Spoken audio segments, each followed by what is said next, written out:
Imagina que una de las canciones más exitosas de Queen pudo haber quedado olvidada en un cajón. La banda no estaba convencida de lanzarla, y estuvo a punto de descartarla por completo. Pero entonces, una voz inesperada intervino, la de Michael Jackson. Lo que dijo cambió para siempre el rumbo de la historia. Hay momentos en la historia de la música que parecen sacados de una película, canciones que hoy coreamos sin pensar, himnos que parecen haber nacido para el éxito, pero que, en su origen, estuvieron al borde del olvido. Eso fue exactamente lo que ocurrió con una de las piezas más reconocibles de Queen. Una canción con fuerza, con ritmo, con carácter, pero también con una vibra tan distinta, tan fuera de lo común, que incluso Freddie Mercury, el genio al frente de la banda, no estaba del todo convencido de sacarla al mundo. En los pasillos del estudio, los integrantes de Queen debatían.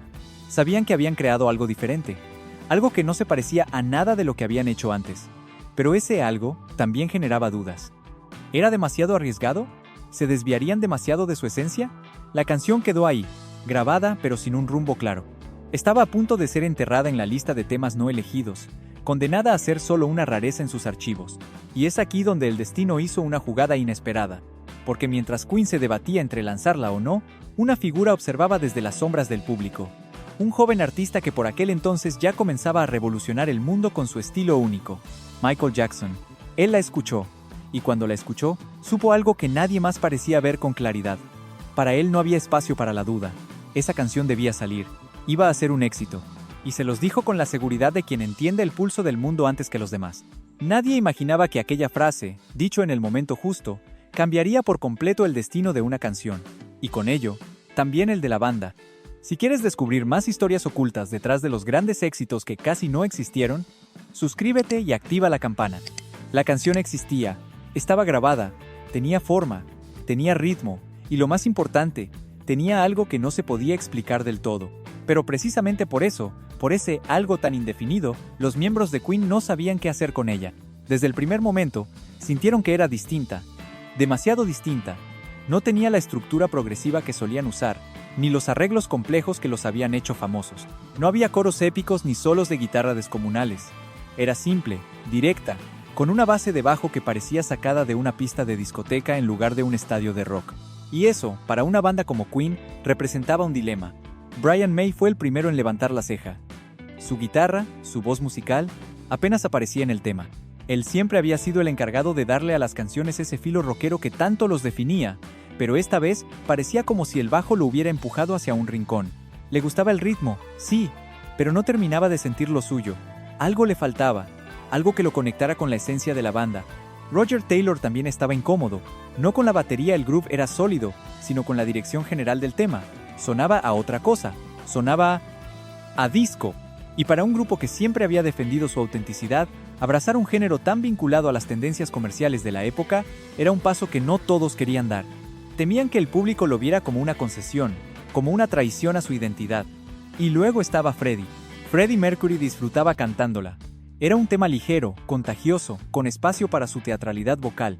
Se divertía en el estudio, improvisando gestos y líneas con ese tono juguetón que lo caracterizaba. Pero incluso él, el más excéntrico del grupo, lo admitía. No creía que fuera un éxito. ¿Está buena para calentar antes de un show?, llegó a decir con una sonrisa irónica. Pero no creo que esto sea lo que el público espera de nosotros. Así pasaron los días. La canción empezó a quedarse rezagada. No se hablaba más de ella en las reuniones del álbum. No figuraba en la lista preliminar de sencillos. Era, a lo sumo, un experimento curioso que tal vez aparecería como un lado B o una rareza en el repertorio final. Internamente, la banda estaba dividida entre lo que sentían y lo que pensaban que debían hacer. Estaban orgullosos de su capacidad para reinventarse, pero también conscientes del riesgo. Si daban un paso en falso, si se salían demasiado del camino, podían perder a ese público que los había llevado tan alto. Habían creado una canción que rompía las reglas, pero no estaban seguros de si debían romperlas públicamente. Y así, lo que pudo ser una jugada maestra, comenzó a deslizarse hacia el olvido. Todo parecía indicar que ese tema no vería la luz como sencillo, hasta que una voz externa, inesperada, hizo que todos volvieran a mirar en su dirección. ¿Tú te habrías atrevido a lanzarla? Responde sí o no en los comentarios. Era una época en la que las grandes leyendas del escenario comenzaban a cruzarse en los pasillos de la fama. Queen ya había dejado una huella imponente en el mundo del rock, mientras que Michael Jackson se abría paso como una fuerza imparable. Joven, ambicioso y con un oído privilegiado, Michael era mucho más que un cantante en ascenso. Era un observador inquieto, un amante de la música que estudiaba cada nota con precisión quirúrgica. Esa noche, Jackson asistió a un concierto de Queen con la misma energía que un fanático genuino. No era una aparición pública ni una estrategia de promoción. Solo un joven artista sumergido en el asombro de ver a una banda que admiraba. Estaba tras bambalinas, casi desapercibido, pero con los sentidos encendidos. En medio del espectáculo, Queen decidió tocar en vivo esa canción que aún estaba envuelta en dudas. No era parte fija del repertorio, ni un sencillo oficial, pero la incluían a veces, como una prueba. Querían sentir cómo sonaba frente al público. Tal vez buscaban una señal, una reacción, algo que los ayudara a decidir su destino. Cuando comenzó a sonar la línea de bajo, algo cambió en el aire. Michael se quedó en silencio, sus ojos fijos en el escenario. Su cuerpo comenzó a marcar el ritmo con una naturalidad pasmosa. Era como si su instinto se hubiera adelantado al pensamiento. Mientras el tema avanzaba, su expresión se transformó. No era sorpresa, ni admiración, era certeza. Esa canción tenía algo especial. No esperó a que terminara el show para actuar. Apenas se presentó la oportunidad, se acercó directamente a Freddie Mercury. Sin rodeos, con la franqueza de quien no habla por cortesía, le soltó una frase que no necesitaba adornos. Eso es un éxito. Sáquenla como sencillo. Freddie se quedó mirándolo, procesando aquellas palabras. No era común que alguien tan joven se acercara a él con ese tipo de afirmación. Y menos alguien con la visión artística que ya todos empezaban a reconocer en Michael Jackson. Hasta ese momento, esa canción había sido vista como un experimento simpático, algo curioso, sí, pero no un hit. Pero la seguridad con la que lo dijo, el brillo en los ojos, el ritmo que aún seguía marcando con los pies, todo transmitía algo imposible de ignorar. Él lo sentía, lo sabía. Freddie no respondió con entusiasmo inmediatamente, pero esas palabras quedaron flotando en su cabeza, y no solo en la suya. El comentario corrió entre los pasillos, entre los técnicos, entre los músicos. Llegó a Brian May, a Roger Taylor, a John Deacon. Fue como una chispa que reavivó la conversación interna sobre la canción. Una cosa era que a ellos les pareciera extraña. Otra muy distinta era que alguien con el instinto de Michael Jackson la viera como un diamante en bruto. Porque él no solo era un artista, era un detector de éxitos. En los días siguientes, la banda volvió a escucharla con otros oídos. Ya no como una pieza que no encajaba, sino como una oportunidad, una puerta abierta hacia algo nuevo. Tal vez, pensaron, lo que creían que no encajaba era precisamente lo que la hacía única. Y así, con una frase lanzada en el momento exacto, todo cambió. Lo que había estado a punto de quedarse en un cajón, comenzó a prepararse para conquistar el mundo. Y entonces, finalmente, la banda dio el paso.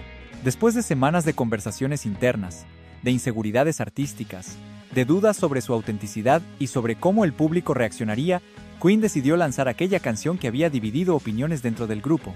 Su nombre, Another One Bites the Dust. Un título provocador, un ritmo completamente distinto, una propuesta que parecía más cercana a la pista de baile que a un estadio de rock, pero en el fondo, una obra genuinamente arriesgada. Fue su gran apuesta. Y no podían anticipar lo que estaba por ocurrir.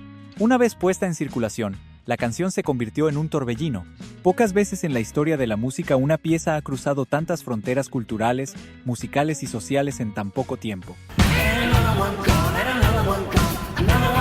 En cuestión de días, Another One Bites the Dust comenzó a sonar en todas partes: radios comerciales, discotecas nocturnas, estaciones de funk, programas de televisión, gimnasios, fiestas privadas. Era como si el mundo entero estuviera esperando precisamente ese ritmo, ese golpe seco de bajo, ese fraseo vocal con actitud desafiante que nadie más que Freddie Mercury podía ejecutar así. Y en Estados Unidos, el mercado más exigente y competitivo del mundo, el impacto fue brutal. La canción escaló hasta el primer lugar en la lista Billboard Hot 100 y permaneció ahí durante semanas. Fue su sencillo más vendido en ese país.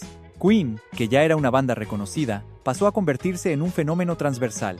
Habían cruzado la línea que separa a las estrellas del rock de los íconos universales. Pero más allá del éxito comercial, hubo algo que marcó un antes y un después. Por primera vez, Queen conectó con un público que hasta entonces había estado lejos de su radar: la comunidad afroamericana. Y no se trató de una moda pasajera o de una simple inclusión. Fue una verdadera apertura. Un diálogo musical inesperado. El groove, la base rítmica, el pulso funk de Another One Bites the Dust los llevó directo al corazón de la escena disco y urbana.